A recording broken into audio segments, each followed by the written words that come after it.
पाहताय महाराष्ट्रातील सर्वात जलद news network Maharashtra police news 24। Pune जिल्ह्यातील आंबेगाव तालुक्यात कौटुंबिक व किरकोळ वादातून झालेल्या हल्ल्यात महिलेचा उपचारादरम्यान मृत्यू झाला असून या खून प्रकरणी घोडेगाव पोलिसांनी आरोपीला अवघ्या 12 तासात अटक केली आहे। 7 ऑगस्ट रोजी दुपारी 2 वाजण्याच्या सुमारास कोलदर येथे गौरव उर्फ मोहित नितीन काळे वय 22 वर्ष याने सुमन शिवाजी काळे वय 59 वर्ष यांच्यावर लोखंडी चौकोनी पाईपने जीवघेणा हल्ला केला। महिलेला वाचवण्यासाठी गेलेले त्यांचे पती शिवाजी बबन काळे वय 62 वर्ष, मुलगा तेजस शिवाजी काळे वय 35 वर्ष आणि पांडुरंग विठ्ठल काळे वय 58 वर्ष यांनाही आरोपीने मारहाण करून गंभीर जखमी केली। जखमींना घोडेगाव, मंचर आणि पुणे येथे उपचारासाठी दाखल करण्यात आले असून सुमन काळे यांना आदित्य बिर्ला हॉस्पिटल पुणे येथे उपचारासाठी दाखल करण्यात आले होते, मात्र उपचारादरम्यान त्यांचा मृत्यू झाला।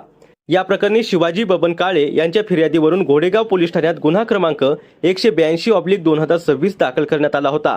सुरुवातीला भारतीय न्याय संहितेच्या विविध कलमानुसार गुन्हा दाखल करण्यात आला असून सुमन काळे यांच्या मृत्यूनंतर कलम 103(1) नुसार खुनाचे कलम वाढवण्यात आले आहे। घोडेगाव पोलिसांनी आरोपी गौरव उर्फ मोहित नितीन काळे याला तात्काळ ताब्यात घेऊन अटक केली। न्यायालयीन आदेशानंतर त्याची रवानगी येरवाडा मध्यवर्ती कारागृह पुणे येथे करण्यात आली आहे। ही कारवाई पुणे ग्रामीणचे पोलीस अधीक्षक संदीप सिंह गिल, अपर पोलीस अधीक्षक शुभम कुमार आणि खेडचे उपविभागीय पोलीस अधिकारी अमोल मांडवे यांच्या मार्गदर्शनाखाली घोडेगाव पोलीस ठाण्याचे अधिकारी व अंमलदारांनी केली। या प्रकरणाचा अधिक तपास प्रभारी अधिकारी सहाय्यक पोलीस निरीक्षक सागर भगवान पवार करत आहेत। सागर पवार, घोडेगाव पोलीस स्टेशन प्रभारी अधिकारी। घोडेगाव पोलीस स्टेशनच्या हद्दीमध्ये दिनांक 7/8/2026 रोजी कोलदरी या गावामध्ये एक भांडणाचा प्रकार घडलेला होता। कौटुंबिक आणि किरकोळ कारणावरून ही प्रथम भांडण झालेल्याची माहिती मिळाली। या माहितीप्रमाणे तात्काळ घोडेगाव पोलीस स्टेशनची टीम घटनास्थळी गेलेली होती। जखमी वगैरे यांना सगळ्यांना लगेच आपण औषधोपचाराकरता मंचर आणि घोडेगाव तसेच पुणे येथे दाखल केलेलं होतं।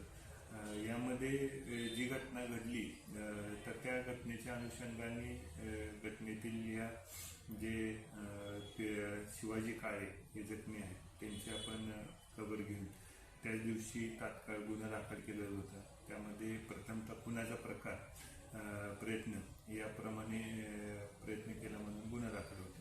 या घटनेमध्ये आपण आरोपी याला तात्काळ ताब्यात घेतलेलं होतं आणि ताब्यात घेऊन योग्य ते पुढची कायदेशीर प्रोसिजर करून त्याला अटक करून मान्य न्यायालयात हजर केलं होतं। न्यायालयाने कस्टडीमध्ये त्यांना लगेच येरवडा कारागृहामध्ये जो न्यायालयाने दाखल करण्याचा आदेश दिला त्याप्रमाणे आपण येरवडा कारागृहामध्ये दाखल केले आणि हे असतानाच काल सकाळी म्हणजे पहाटे 2 वाजताच्या सुमारास या घटनेतील जखमी महिला सुमन काळे यांचा बिर्ला हॉस्पिटल येथे उपचारादरम्यान मृत्यू झालेल्याचं समजलं। या घटनेच्या अनुषंगाने सुद्धा वाकड पोलीस स्टेशनने तिथं खबर नोंदवून शवविच्छेदन वगैरे ही जी प्रोसिजर पुढची केली आणि हे केल्यानंतर आपल्या घोडेगाव पोलीस स्टेशनमध्ये त्या सर्व कागदपत्रांच्या आधारे आणि साक्षीदारांच्याकडे केलेल्या तपासाच्या आधारे त्याच्यावरती खून BNS 103 प्रमाणे कलमवाढ केलेला आहे आणि हे करत असताना एकंदरीत त्या घटनेत जी काही आपल्याला स्थानिक नागरिक आणि साक्षीदार आहेत त्यांच्याकडून जी काही माहिती उपलब्ध होत आहे त्या माहितीच्या आधारे सुद्धा आपण कायदा आणि कलमामध्ये सुद्धा भविष्यामध्ये वाढ करू शकतो। दुसरी गोष्ट अशी आहे की जी घटना घडली ती अत्यंत हृदयद्रावक होती, कारण ज्या जखमी महिलेला मृत्यू आला त्यामध्ये तर त्या आरोपीने लोखंडी अशी चौकोनी पाईप आणि जमिनीवर आपटून वगैरे मारहाण केलेली होती आणि तिला वाचवण्यासाठी जे कोणी मदत केली त्यांना सुद्धा त्यांनी मारहाण केली। एकंदरीत घटना ही गंभीर असल्यामुळं त्याबाबत आपण योग्य तो बंदोबस्त सुद्धा त्या परिसरामध्ये नेमलेला आहे आणि माननीय आमचे SP संदीप सिंह गिल साहेब, ॲडिशनल SP शुभम कुमार साहेब आणि DYSP अमोल मांडवे साहेब यांच्या मार्गदर्शनाखाली मी स्वतः तपास करतोय। माझ्या टीममध्ये माझे सहकारी PSI महेश पवार, पोलीस हवालदार तोरे मॅडम आणि इतर सर्व अधिकारी अंमलदार यासाठी चांगले प्रयत्न करत आहेत।